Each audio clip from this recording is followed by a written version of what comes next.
You can now get a 30-day trial to experience The Athletic for free. Visit the link in the description below to try it now. Hello, welcome to Tifo IRL. I'm JJ Bull. I don't know an awful lot about Serie A, but I know someone who does. It's James Horncastle. Hello. Hi. You know clearly enough to buy a Fiorentina shirt. That's my favourite one. I love it. You do know it's a Fiorentina shirt. It has Batisciuto on the back.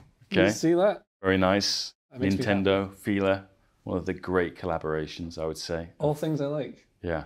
But like Nintendo, I mean, that's current, and Fila, not everything about Serie A is in the 90s when it was best for me. It's very good now. It is, yeah. So let's go through. This video basically is if you haven't watched Serie A and want to know what's been happening for the first half of the season, this is the table from the first half of the season. What are the big stories of the season so far? Well, that Inter, despite Antonio Conte walking away, despite selling Achraf Hakimi, despite selling Romelu Lukaku, are not just as good as they were last year, they may be even better, JJ. AC Milan are back at second. They've been not very good for a long time. Given that they went into the final day not knowing whether they were going to be in the Champions League or not, Milan, Napoli, Atalanta and Juventus, as it is at the moment, were all jostling for that final fourth spot. Roma, Jose Mourinho's in charge of them, you remember him. There's plenty of other teams. There's teams at the bottom of the league too, and ones in the middle. But we're going to start because I'm most interested in the title challengers.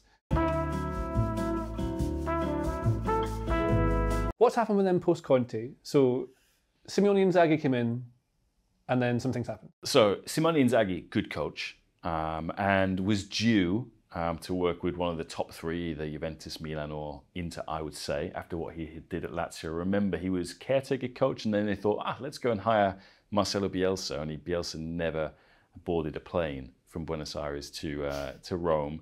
And so Inzaghi got the job on a permanent basis, had 5 years there, won the Cup, won the Super Cup, record points totals, also got them into the Champions League for the first time in 13 years, got them into the knockout stages for the first time since the turn of the century.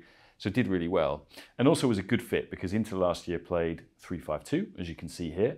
That's more or less what his Lazio teams also used to play. But again, just because they play the same formation, different principles, different concepts to what Conte had. So Conte was a bit more rigid. He tends to think of players as chess pieces who have got specific moves, just like a castle can only move horizontally, vertically, and how a knight can move in an L shape. That's how Conte kind of thinks of his midfielders, wing backs, and that sort of thing.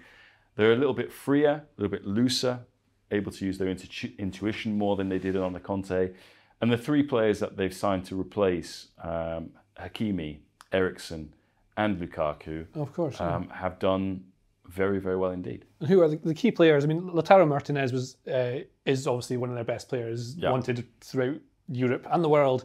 But they replaced Romelu Lukaku, who's a very mobile kind of forward, with Edin Dzeko, who is not. Well, I think Dzeko's the most underrated, or one of the most underrated strikers of his generation, because, I mean, if he wins the league this season, he'll have won the league in 3 different countries, in Germany, England, and Italy. Yeah. He'll have been top scorer in each of those countries as well. I mean, not many strikers have done that. I don't even think of that, yeah. Yeah. I think what Dzeko is really good at is playing between the lines. He's a very technically gifted footballer who allows Inter to play higher up the pitch, sustain possession in the final third in a way that Romelu Lukaku could, but I think Antonio Conte chose to make Inter more of a transition team, play deeper than they did under Inzaghi, because he wanted to use Lukaku's pace in open spaces and have him facing to goal. Çalhanoğlu, who's been surprisingly good since his free transfer from Milan. Oh, this guy here, yeah. Interacted very swiftly. When Eriksen had his cardiac arrest at the Euros, Çalhanoğlu was still available because Milan had put a contract offer on the table. He thought he could do better, but no one at that stage had come in for him. And Inter swooped. And he's shown himself to be more than just a really gifted set-piece taker. And I think that's one of the really interesting things about Inter, is that Çalhanoğlu and the player who's not on your substitutes bench, Federico Di Marco, are two of the best, to have the best deliveries, I would say, of any two players on any team in Europe's top 5 leagues. They are definitely the title Oh, favourites. yes. By far, right? Despite having what some would say was a bit of a wobble in October, they could be even further ahead than they already are in Serie A. And I think that that's surprising, given a lot of people were predicting them to go into meltdown, given the losses that they suffered in the summer. Well, that actually, on that note, with Inter Milan, this is kind of a crazy expected goals difference. So, I mean, for anyone unfamiliar, goals 4, 49, expected goals 41.2, goals against 15, expected goals against 18.6. Is that sustainable, that kind of, although the difference is so large? I think they can sustain that, given the style that Inzaghi's emphasised there. And yeah, they're by far the best team in Serie A, I would say. Okay, let's look at some of their challengers and who those would be. And one of those challengers, the main one perhaps, there's AC Milan and Napoli, but this is AC Milan, and they play, it's like a 4-2-3-1, is that right? Yeah, that's how they line up, I suppose. But I think what's been interesting this year is that Pioli was, I wouldn't say criticised, but one of the things that was said of him was that he was maybe a bit one-dimensional, that he'd settled on this system, but didn't really want to change away from it. For example, there was some feeling that they could play 3 at the back, some feeling that when they signed Olivier Giroud that they could play 2 up front. Yeah. But he's shown he's been very flexible and multidimensional in playing this system, particularly when they are without the ball, both particularly in attack. So, for example, Kessie will move back into the defence, not through the middle, usually in the left. Oh, right. So like that. And then we've seen Theo Hernandez, and that often allows the fullbacks to get forward. I mean, we see this quite common now in European football, this kind of hybrid systems. But Theo, I mean, he's an outstanding left back, particularly in attacking. I mean, we've seen this trend in European football over the last couple of years, and I think he's one of the reasons behind it.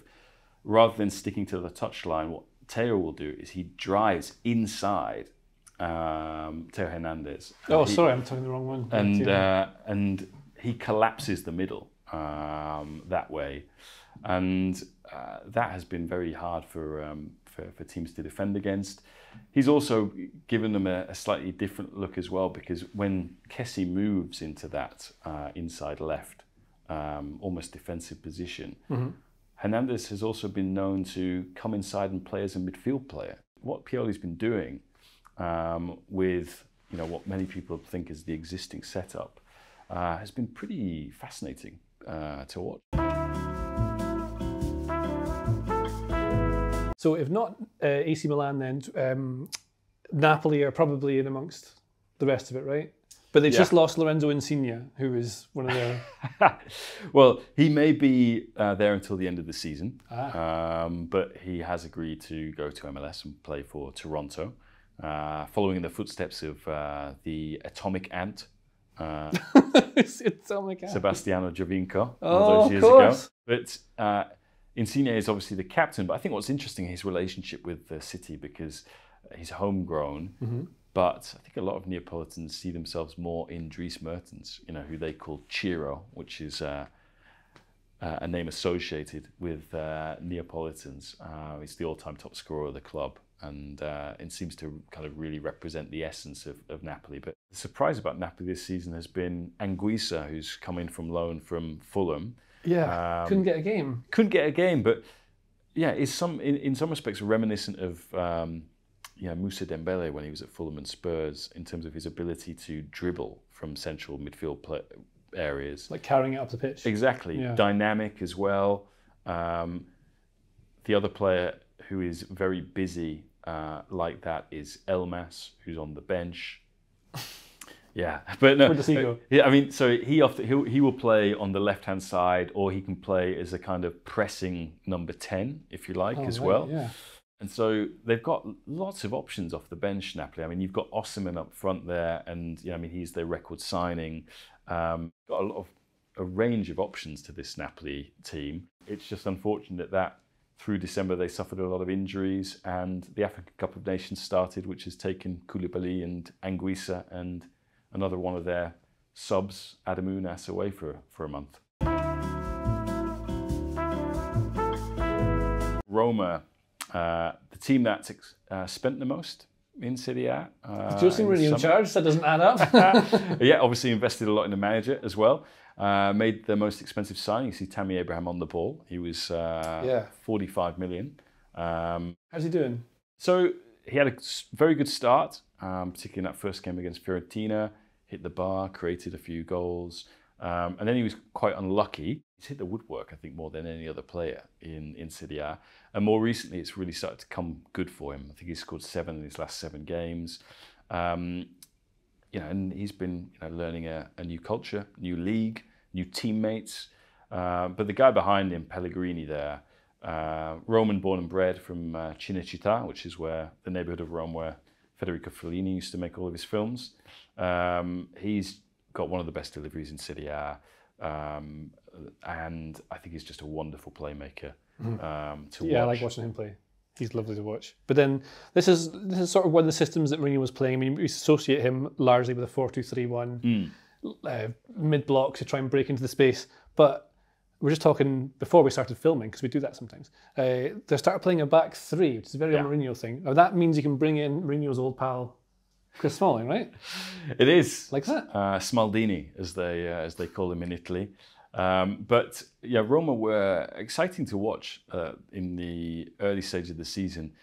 Very attacking, scored a lot of goals, but were leaking far too many goals. And that was one of the criticisms of Mourinho's predecessor, Paulo Fonseca, that the team needed to be tighter at the back. And certainly initially, it didn't look like Mourinho had a solution to that. But going to a back 3 was supposed to make them more balanced, more effective in defensive transitions. Has it worked? I mean, it's. I was going to ask you. I mean, they were picking up good form towards the end of 2021, but they were beating sides, with the exception of Atalanta, who you'd expect them to beat. Right. The Atalanta one was a real statement because it was a low block, counter-attacking effectively, taking the chances you get, and winning emphatically that way, rather than a kind of possession-based, let's dominate in their half. So yeah, that felt like the best performance that Roma put in under Jose Mourinho. Is that the sort of team, like a 3-4-3 sort of thing, or is it more of a 2 up top? No, it's exactly like that with Zaniolo, who Mourinho's predecessor didn't have because he tore the ACL in both knees whilst he was playing under Fonseca. But Zaniolo is seen as arguably the biggest Italian talent. Has been back into the side. I mean, it's taken him a while to get going, as you would expect after a player's had those kind of injuries, but he did score before Christmas his first league goal, and that's very much what they want to do, even though they spent 18 million on the Uzbek striker Eldor Shomurodov. I don't even have him here, do I? Yes, no, you don't. No. But he's another option. I would say it's an interesting one because there's been a lot of investment in Roma. There's an expectation that when you spend that kind of money, when you appoint that kind of manager, you have to get in the top 4. As much as they talk about patience, 3 years. I think the investment would be, in 3 years' time, maybe win something, but in the meantime, get into the Champions League. It's not signs of the old 2.5 years and out thing, is there? Well, there's been some highs and some big lows. I mean, the 6-1 defeat to Bodo Glimt in Norway was the worst defeat in Jose's career and probably the most humiliating in Roma. I mean, Roma have a habit of losing 6-7-1, once every 2 or 3 years. You think of doing it to Manchester United, to Bayern, to Barcelona. But Bodo Glimt, no. Now, Juventus, as we talked about earlier, are the serial winners. They are the ones that everyone associates with being, the Bayern or the, I guess. Paris Saint-Germain. Yes, that's good. Thank you. Yes, but so Massimiliano Allegri has come back to replace Andrea Pirlo, who you described as being or misunderstood or underrated. Unfairly criticised, I think. Okay. I think because he did a better job than people give him credit for. They did get into the top 4. Okay, it was the first time they'd lost the title in 9 years, but they were up against Antonio Conte. And he won a couple of trophies. And I think tried to play a very progressive style of football in step with modern trends. And I think as much as people thought Allegri coming back in and of itself would instantly make Juventus title contenders again, particularly amid the uncertainty at Inter with Conte leaving, Hakimi and Lukaku going, it hasn't been as easy as that. And he's not even gone back to the same system. I think he's changed quite a lot. Pirlo changed some more of this kind of 4-4-2. I don't know if it was a diamond or not, but I assume it, because that's what he played under a lot of managers, where he was the sixth there. But some players, and I think it's in the things that you've written before, which is available on The Athletic, subscribe now, Ronaldo leaving. Yeah. I think it was Leonardo Bonucci said that they lost their religion when he was there. Yeah, lost their DNA because they subconsciously started playing for Cristiano rather than playing for Juventus. Right. They became less than the sum of their parts. So even though Cristiano would often be the solution to the problem he created, which was, as we're seeing at Manchester United, he will score goals, have Ronaldo moments, but at the same time, the team isn't as competitive as it should be because it just doesn't have the structural balance. It isn't able to press as a collective with him in the team. Losing him, nonetheless, when you've got a player who scores a third of your goals and 35 goals last season in all competitions, you're going to miss him all the same. And going back to the league table we saw earlier, it's been Juventus' inability to score goals regularly and prolifically. Whose fault is that? You've got Chiesa, Morata, who, again, James described as, was it? Almost always offside, Yes. Morata, yeah. I mean, Morata scored 20 goals in all competitions last year, but he's one of those. He's good, but he's one of the players that you remember more for the chances he misses than the chances he actually scores. Chiesa played very well in that game against Chelsea, remember, at the Allianz Stadium when they won 1-0. And Allegri said, look, he may have a future as a centre-forward, but he's not centre-forward at the moment. He's at his best out wide, in space, so he can take on players 1v1. Dybala has, unfortunately, more often than not been out injured. And Dybala is their creative spark.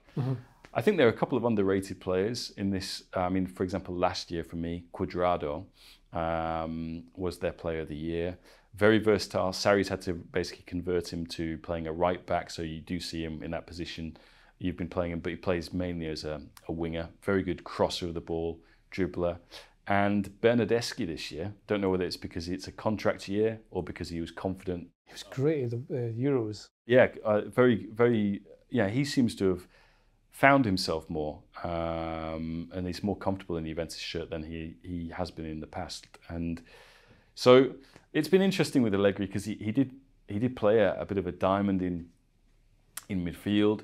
But I mean, more often than not, you've had this awkward balance, I suppose, of Rabiot being the player who's played on the left wing. Yeah. And that's mainly been so you want the fullback getting forward, and that means Rabiot will tuck inside.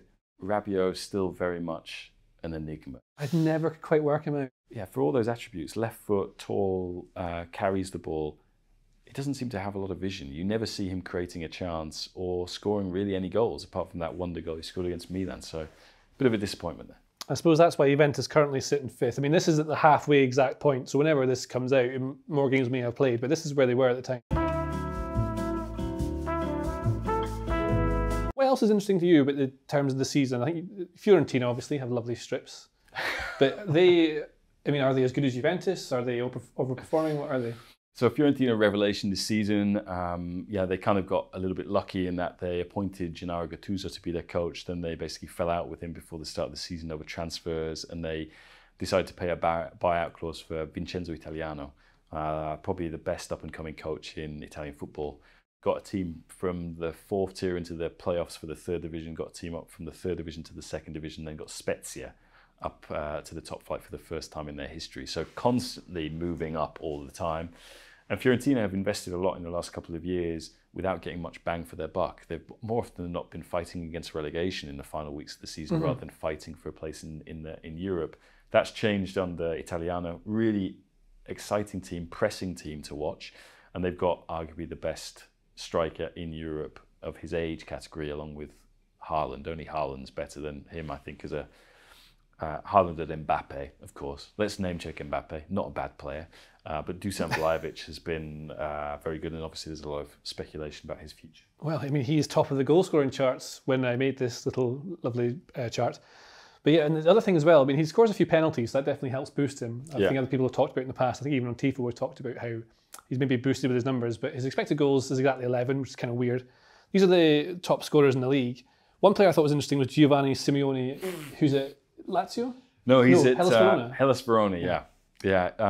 Simeone is a cheat code for XG, as you can see. Yes, this. I mean, that just shows. So he scored 12 goals, but he's expected to have scored from those chances only 5 goals. And I mean, if you look at the goals he scored, they are worldies. I mean, it's just unbelievable some of the strikes that have come off for him.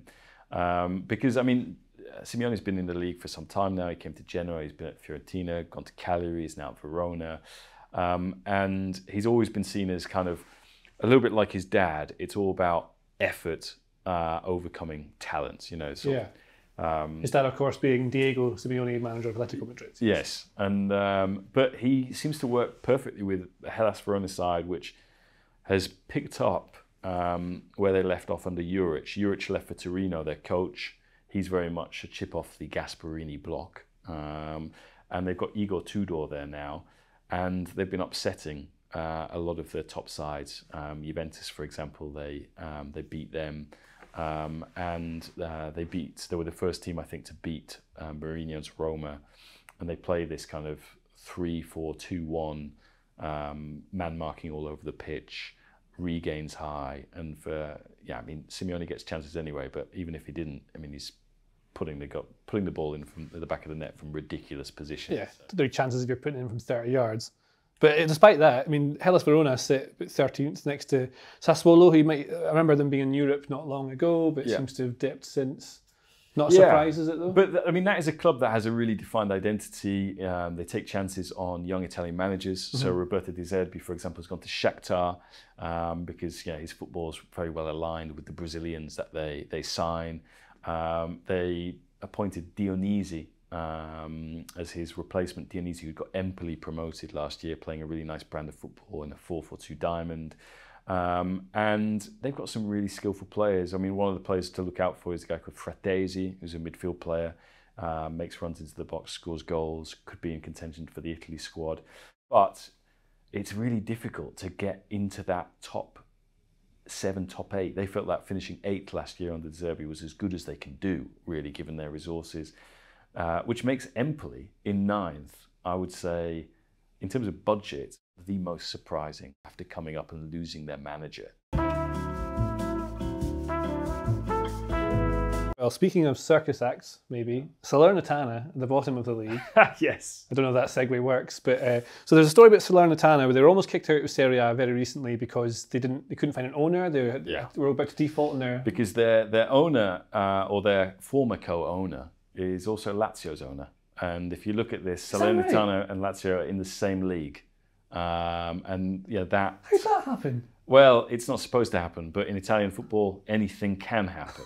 And so the league said, right, we're going to put Salernitana into a couple of trusts. The trusts will hold on to the club for the first half of the season, during which time they will hopefully find another buyer. But come sort of mid-December, they had not found another buyer, and they needed to before on New Year's Eve.